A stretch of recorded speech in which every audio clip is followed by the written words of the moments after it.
नहीं, ख़तरा नहीं होगा, लेकिन हमें चौकन्ना ज़रूर रहना चाहिए ताकि हमें उससे, क्योंकि हमारा ये आता है हमेशा वार में, और जब वार की से रिलेटेड कोई भी ऐसी चीज़ आए तो हमें हमेशा उससे एक कदम आगे बढ़ के सोचना पड़ता है। वाई नॉट बनाने चाहिए। देखिए, जापान एक बहुत बड़ी इकोनॉमी है और जापान की अशिया आपको पता है कि हमारे यहाँ बहुत मशहूर है कि जापानी जो चीज़ होती है वो जल्दी ख़राब नहीं होती और बड़ी उनकी क्वालिटी वाइज, और वो मतलब अच्छी कंट्री है। अगर उसके ताल्लुकात अच्छे होंगे तो वैसे पाकिस्तान को बहुत ज़्यादा फ़ायदा होगा। नहीं, देखें, इंडिया की डिफ़ेंस अगर हम देखें तो वैसे इंडिया का डिफ़ेंस कोई बहुत बेहतर नहीं है। अगर हम पूरी दुनिया के लिहाज से देखें तो पाकिस्तान का डिफ़ेंस हालांकि इंडिया से बेहतर है, बट टेक्नोलॉजी के लिहाज से थोड़ा सा इंडिया बेहतर है। अभी इन्होंने एक दो चीज़ें भी बनाई। बिस्मिल्लाहिर्रहमानिर्रहीम। दुनिया भर में उर्दू हिंदी समझने वालों को आगा शेख सरवर का सलाम। जनाब आला जापान, जिसको कहा जाता है कि हिंदुस्तान का एक खासा हिमायती रह चुका है, चाइना जो कि पाकिस्तान का हिमायती है, लेकिन आज एक ऐसी बात सुनने को मिल रही है जिसने दुनिया भर की वाकई में डिफेंस को हिला दिया है। जापान और इंडिया के दरमियान जॉइंट जेट्स कॉम्बैट होने लगा है। जी हाँ, जो कि बहुत बड़ी न्यूज़ है। पाकिस्तानियों से जानते हैं कि उनके रिव्यूज़ क्या हैं इस बारे में कि अगर जापान और हिंदुस्तान इन जेट्स के अदला बदली कर लेते हैं और इनके बीच में जॉइंट जेट्स कॉम्बैट हो जाता है तो फिर हिंदुस्तान के पास क्या चीज़ आने लगी है और पाकिस्तान इसको किस तरह से देखता है। मैं सब बनिए रहिए लाहौरी फाइट स्पीक के साथ। मैं हूँ आगा शेख सरवर। अस्सलाम वालेकुम। वालेकुम सलाम। क्या नाम है सर आपका? जुनेद जब्बार से। बॉबी बर्ड। जी, मेरा नाम शाहिद। सिब्तुल हसन, माशाल्लाह काफ़ी अच्छा नाम है। सिब्तुल हसन, मुझे ये बताएं आप कि हिंदुस्तान और जापान के बीच में जॉइंट कम्बैक्ट होने लगी है, यानी मतलब इसका आसान लफ्ज़ों में बताएं कि वो अपने जेट्स देंगे हिंदुस्तान को, हिंदुस्तान उनको अपने जेट्स देंगे। बड़ी एक मतलब कि कामयाबी होने लगी है, बड़ी एक न्यूज़ आ रही है। इस न्यूज़ को सुनने के बाद आपको क्या लगता है कि वाकई में हिंदुस्तान की ये जो चीज़ है जो उन्होंने जॉइंट कम्बैक्ट की है वाकई अच्छा की है, इनसे उनको फ़ायदा होगा? क्या लगता है आपको? सर देखें, बेसिकली जापान एक बहुत ही तरक्की याफ्ता जो है कंट्री है, और अगर इंडिया उसके साथ अपने जो ताल्लुकात अच्छे बना रहा है तो इंडिया के लिए इंडिया पहले ही देखें बहुत ज़्यादा तरक्की कर गया इकोनॉमी के अंदर, तो अगर जापान के साथ भी वो उसके ताल्लुकात मतलब इकोनॉमिकली बहुत अच्छे हो जाएंगे तो फिर तो बहुत ज़बरदस्त सीन है। और बाकी ये कि चाइना के साथ ताल्लुकात इंडिया के पहले से बहुत ख़राब हैं, मतलब आप ये कह सकते हैं कि बहुत कम ही है कि उनके ताल्लुकात सही हों, तो ऐसा कोई ख़ास फ़र्क नहीं पड़ेगा अगर ज़्यादा ताल्लुकात ख़राब होते हैं तो। लेकिन ये कि फ़ायदा ज़्यादा है जापान के साथ, उससे फ़ायदा ज़्यादा जापान है। देखें, ज़ाहिर सी बात है, इंडिया बहुत सारी कंट्रीज़ के साथ वर्ल्ड में ट्रेड कर रहा है और अगर जापान के साथ वो इस तरह का लेन देन कर रहा है तो इंडिया के लिए बहुत अच्छी बात है। इंडिया इससे मज़ीद ग्रो कर रहा है और ज़्यादा ग्रो करेगा।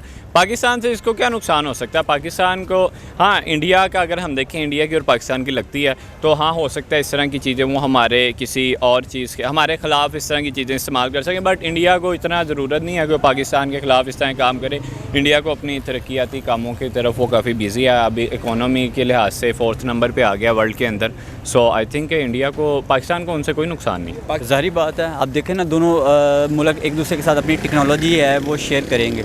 जब टेक्नोलॉजी शेयर होगी तो ऑटोमेटिक ज़ाहिर बात है वो एक नया यूनिट के शेप में एक नई से नई चीज़ नई ईजाद करेंगे, नया यूनिट, इसका ही तो बेनिफिट होता है। जब जैसे कि अगर आप पाकिस्तान में देखें तो पाकिस्तान में चाइना की मदद से यूनिट लगा था जो कि हमारे मुल्क में भी तैयार हो रहे हैं, ठीक है। लेकिन ये अगर जापान की तरह जापान के साथ अगर इंडिया का एक बहुत अच्छा ये उनका इनिशिएटिव है और मैं कहता हूँ कि बहुत अच्छा कर रहे हैं कि ये अपने मुल्क को उठाने के लिए और बहुत सारी चीज़ें, क्योंकि अपने मुल्क में आप मैन्युफैक्चर करते हैं, मिल के काम करते हैं तो सबसे बेहतर है। तो हमें भी चाहिए कि स्पेशली जो इंडिया है, इंडिया के साथ मिल के चलें, क्योंकि हम बहुत पीछे हैं, क्योंकि एक हमसाया मुल्क भी है हमारा। भाईजान, टू भी होना से आपको बताऊँ ना तो मैं इन चीज़ों में इंटरेस्टेड ही नहीं हूँ। अच्छा, ठीक है। और मैंने आपको बता दिया ना, मैंने आपको बता दिया, बताने लगा ना, वो तो एक्सप्लेन करने लगा ना। अगर जो चीज़ आप कह रहे हैं अगर ऐसी कोई चीज़ हो जाए तो आई थिंक दोनों के लिए फ़ायदेमंद है। दोनों के लिए, जापान और इंडिया दोनों के लिए ना। आई थिंक एक कॉन्ट्रैक्ट आपके दो कंट्रीज़ के दरमियान होता है तो वो ज़ाहिर सी बात है, कोई उनके अपनी पॉलिसी, कोई थिंकिंग उनकी होगी, उसके मुताबिक उन्होंने जो कॉन्ट्रैक्ट करना है ना, तो आई थिंक मेरे हिसाब से तो बेटर अगर हो जाए तो। जापान से जेट्स लेने पर पाकिस्तान को भी नुकसान होगा, डिफेंस को नुकसान पहुंचाएगी हिंदुस्तान? आर्मी के जेट्स ले रहे हैं, आर्मी के जेट्स ले रहे हैं और बड़ी तादाद में जेट्स की अदला बदली हो रही है। देखें भी खित्ते के अंदर जो है एक दफ़ा जो दिफा का निज़ाम था, मतलब कि जो मुतदिल था पहले, अब वो थोड़ा सा डगमगाएगा क्योंकि इंडिया ऑब्वियसली स्ट्रॉन्ग हो जाएगा, जैसे कि अपडेट कर रहा है अपनी आर्मी के जो है हालात को। तो पाकिस्तान को भी चाहिए कि चाइना के साथ वो कुछ मुआहदे करे, क्योंकि चाइना तो पाकिस्तान का दोस्त है। तो अगर इंडिया जापान से कुछ ख़रीद रहा है तो चाइना के साथ हमें चाइना की आर्मी से जो जदीद जो आलात हैं आर्मी के वो हमें लेने चाहिए और अपने जो दिफा को भी स्ट्रॉन्ग करना चाहिए। क्योंकि देखें अगर एक साइड मतलब खित्ते की एक साइड ज़्यादा जो है बेहतर हो और दूसरी कम हो तो फिर मतलब वो मज़ा नहीं आता। लेकिन पाकिस्तानी आर्मी आपको पता है हालात के बगैर भी जो हमारा जज्बा है वो तो फिर उनसे कहीं ज़्यादा है, लेकिन फिर भी हमें अपने आप को अपडेट करना चाहिए। नहीं देखें, इंडिया की डिफ़ेंस अगर हम देखें तो वैसे इंडिया का डिफ़ेंस कोई बहुत बेहतर नहीं है। अगर हम पूरी दुनिया के लिहाज से देखें तो पाकिस्तान का डिफ़ेंस हालांकि इंडिया से बेहतर है, बट टेक्नोलॉजी के लिहाज से थोड़ा सा इंडिया बेहतर है। अभी इन्होंने एक दो चीज़ें भी बनाई, तो आई थिंक के पाकिस्तान का डिफ़ेंस बहुत बेहतर है। जापान तो वैसे ही आगे है, इंडिया का डिफ़ेंस कोई इतना ख़ास है नहीं। अगर उनसे वो ट्रेड करते हैं, उनसे इस तरह की चीज़ें लेते हैं तो बेहतर होने की तरफ गामजन हो सकता है। आई थिंक नहीं, ख़तरा नहीं होगा, लेकिन हमें चौकन्ना ज़रूर आना चाहिए ताकि हमें उससे, क्योंकि हमारा ये आता है हमेशा वार में, और जब वार की से रिलेटेड कोई भी ऐसी चीज़ आए तो हमें हमेशा उससे एक कदम आगे बढ़ के सोचना पड़ता है, ठीक है। और अगर वैसे बात की जाए अगर डेवलपमेंट में तो वो हमसे बहुत आगे हैं। वो आईटी में भी देखें, एजुकेशन में देखें, इकोनॉमी में देखें, वो हर लिहाज से हमसे आगे हैं। उन्होंने बड़ा काम किया, बड़ी मेहनत की है, बड़ी मेहनत। तो भी ऑनेस्ट मुझे नहीं पता पाकिस्तान को कोई नुकसान होगा कि नहीं। हिंदुस्तान पावरफुल हो जाएगा, हिंदुस्तान वाकई में मुखालिफ रहा है पाकिस्तान की उनकी इकॉनमी, तो वाकई में क्या पाकिस्तान की डिफेंस को खतरा होगा इनसे? यार मुझे तो नहीं लगता कि हिंदुस्तान जो मर्ज़ी जो जैसे मर्ज़ी जिससे मर्ज़ी कॉन्ट्रैक्ट डाल लगे पाकिस्तान को इनसे कोई ख़तरा हो या पाकिस्तान को इनसे कोई डरने की ज़रूरत है।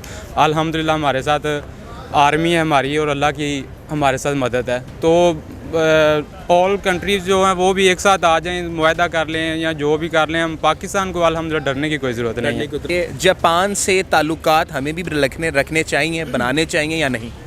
वाई नॉट बनाने चाहिए। देखें जापान एक बहुत बड़ी इकोनॉमी है और जापान की अशिया आपको पता है कि हमारे यहाँ बहुत मशहूर है कि जापानी जो चीज़ होती है वो जल्दी ख़राब नहीं होती और बड़ी उनकी क्वालिटी वाइज और वो मतलब अच्छी कंट्री है। अगर उसके ताल्लुकात अच्छे होंगे तो वैसे पाकिस्तान को बहुत ज़्यादा फ़ायदा होगा। मतलब बहुत सारी ऐसी चीज़ें जो पाकिस्तान इंपोर्ट करता है, जापानीज़ गाड़ियाँ जो इंपोर्ट करता है उसके अंदर अगर ताल्लुकात अच्छे होंगे तो मे बी जो है वो सस्ती मिलें या कुछ और उसका सीन हो, या जापान आके पाकिस्तान में इन्वेस्ट करे तो इससे पाकिस्तान को ऑब्वियसली बहुत फ़ायदा है कि इस टाइम पाकिस्तान को ज़रूरत है। देखिए अभी सुनने में आया था कि पाकिस्तान भी शायद कुछ अर्से तक दिवालिया हो सकता है, जो हालात हैं इसके।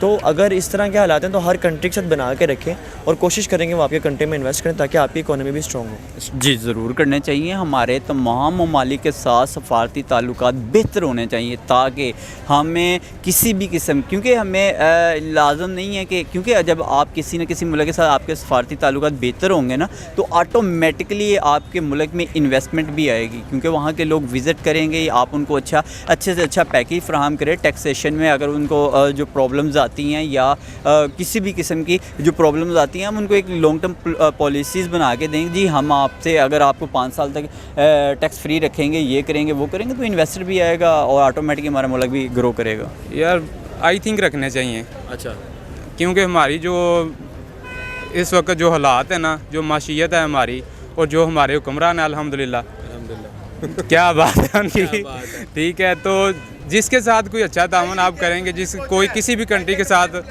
आप मुआहदे या कोई भी किसी कंट्री के साथ आप एक यकता एक जान बन के रहेंगे तो आई थिंक पाकिस्तान के लिए फ़ायदा है। क्योंकि हम जो भी काम करते हैं वो किसी के सर पे करते हैं, अपने सर पे तो हम कर ही नहीं कुछ रहे। ठीक हो गया, ठीक है। ये हम माशाल्लाह कह कुछ नहीं सकते, ठीक है। जो भी है ना वो खाने के लिए ही आता है यहाँ पे। जो कुर्सी पे बैठ गया ना वो अल्हम्दुलिल्लाह कोई कईयों ने मदीना रियासत बनानी है, कईयों ने कोई सी रियासत बनानी है, ठीक है। मगर जो भी यहाँ आता है वो मुल्क को खाने के लिए आता है, इसके अलावा कुछ भी नहीं करता है। जो आता है वो जिस कंट्री के साथ इंडिया के पॉलिटिशियन ज़्यादा अच्छे हैं हमारे पॉलिटिशियन।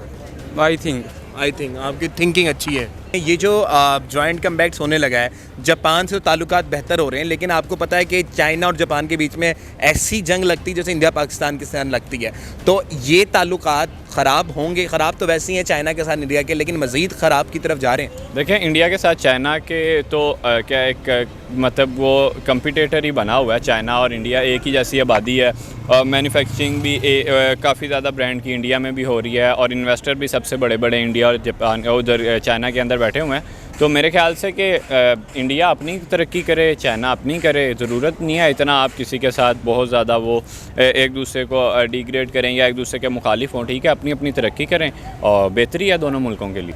देखिए, चाइना को तो अपने दिफा को बेहतर करने की ज़रूरत नहीं है। चाइना तो ऑब्वियसली बहुत बड़ी फ़ौज है, उनकी बहुत बड़ी आर्मी है और उन्होंने बहुत सारे आलात ऐसे हैं जो बना लिए हुए हैं और उन्हें तो अभी फ़िलहाल कोई ज़रूरत नहीं है। बाकी ये है कि वो हिंदुस्तान के लिए मुश्किलें खड़ी करेगा अभी। हो सकता है कि खड़ी करे, लेकिन मुझे नहीं लगता कि सिर्फ जेट्स के ख़रीदने से वो मुश्किलात खड़ी करेगा, क्योंकि यार उनकी आर्मी बहुत बड़ी है। और आप देखें पिछले दिनों जब इंडिया और चाइना के दरमियान ताल्लुकात बहुत जो है ख़राब हो गए थे, तो ऑब्वियसली इंडियन आर्मी को उन्होंने रुला के मारा था चाइना वालों ने पिछले दिनों की, मतलब पिछले 1-2 साल की खबर है। तो मतलब कोई मुकाबला तो नहीं है। हाँ, मुश्किलात में भी शायद खड़ी करे चाइना, लेकिन मुझे नहीं लगता ये खड़ी करेगा। आखिर में आप क्या कहना चाहेंगे इस सारे अमन और सारे सिनेरियो के बारे में? आपको क्या लगता है कि वाकई हिंदुस्तान जैसे तरक्की कर रहा है, वाकई में आगे जाके एक बड़ा स्टेट बनेगा?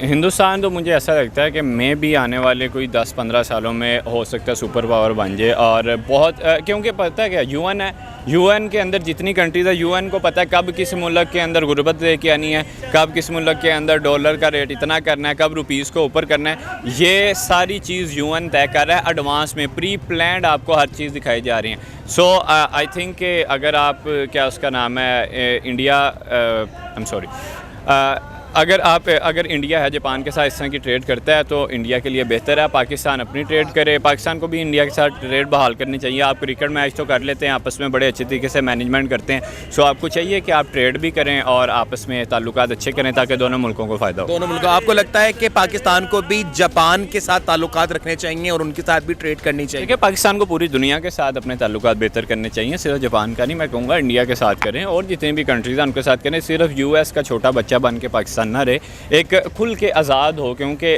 पाकिस्तान एक आज़ादी के नाम पे मुल्क बना है। तो ज़ाहिर बात है अब इन्होंने IMF से इतना कर्जा ले लिया हुआ कि उनकी बातें इनको माननी पड़ती हैं। सो अगर आप इंडिया ने किसके पैसे नहीं देने, ठीक है, अपनी मैन्युफैक्चरिंग कर रहा है, मेड इन इंडिया कितनी चीज़ें बन रही हैं उसके अंदर।